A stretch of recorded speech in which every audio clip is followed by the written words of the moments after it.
Well, a damning admission from the IRS today. The agency has just admitted that it unfairly targeted conservative political groups during the 2012 election.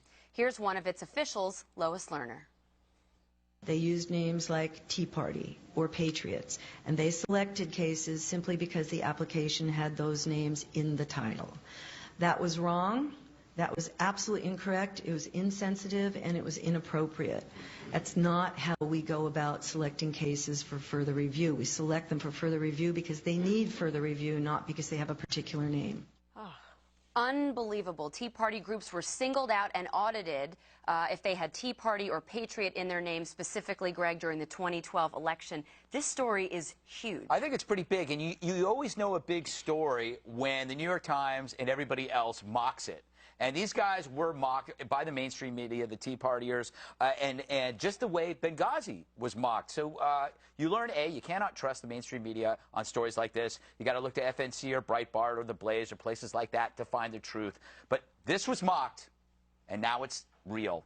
And that's a big deal. And that rhymed. There's going to be an investigation, Eric, but the IRS wouldn't have done something like this on its own. It's not just one staffer doing this. You think there's more to this story, much like Benghazi? No idea, but something is important. It's not disturbing that they targeted the Tea Party. It's disturbing that they targeted anybody. They shouldn't be doing that. They should just go on the merits of each individual return. 501c3 status, tax-exempt status, is supposed to be for the social good, social education. Terrible. I'm wondering if Media Matters got the same examination that the Tea Party got. I doubt it, though. Well, Kimberly, they've apologized to the Tea Party. The Tea Party is not accepting their apology because this isn't a big deal. Also, they asked for their list of donors, which violates IRS policy in most cases. And as I see it, this is illegal.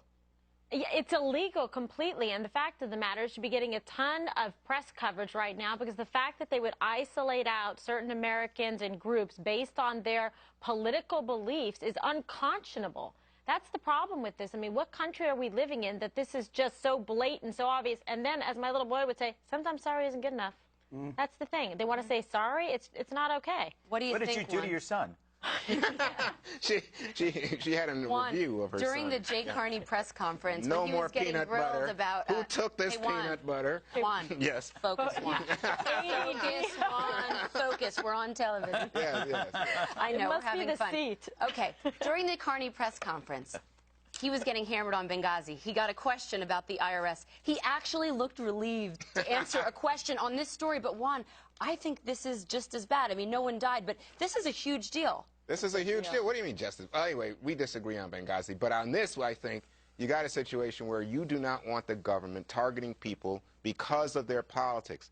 Now, a lot of the Tea Party stuff comes from people who use letters, mail order letters, you know, to fundraise. That's a lot. Some of that stuff can get very uneasy. But what we know, because remember, this is an admission from the IRS, is that they are looking for people with Tea Party in the name, Patriots in the name. That's a political agenda. You know what that's called? What's tell me, my man? Profiling. All right. Profiling. Oh, wait a minute. They were against you're against profiling now. Write this down. I'm actually for profiling. We knew that the Department of Homeland Security had targeted right-wing groups, and now we see the IRS is doing it. 300 groups were targeted, and they were singled out because of their names. And it should make everybody, I think, very nervous, because the IRS is going to be handling Obamacare. Doesn't that make you feel good if you sign up for Obamacare? No, I feel terrible about it. I think they think my name is Kimberly Tea Party Guilfoyle. Just don't put Patriot anywhere on any documents. All right, directly ahead, jailhouse confessions from the monster who allegedly raped and kidnapped the 3 women in Cleveland. The details of what he's admitting to investigators, that when we come back.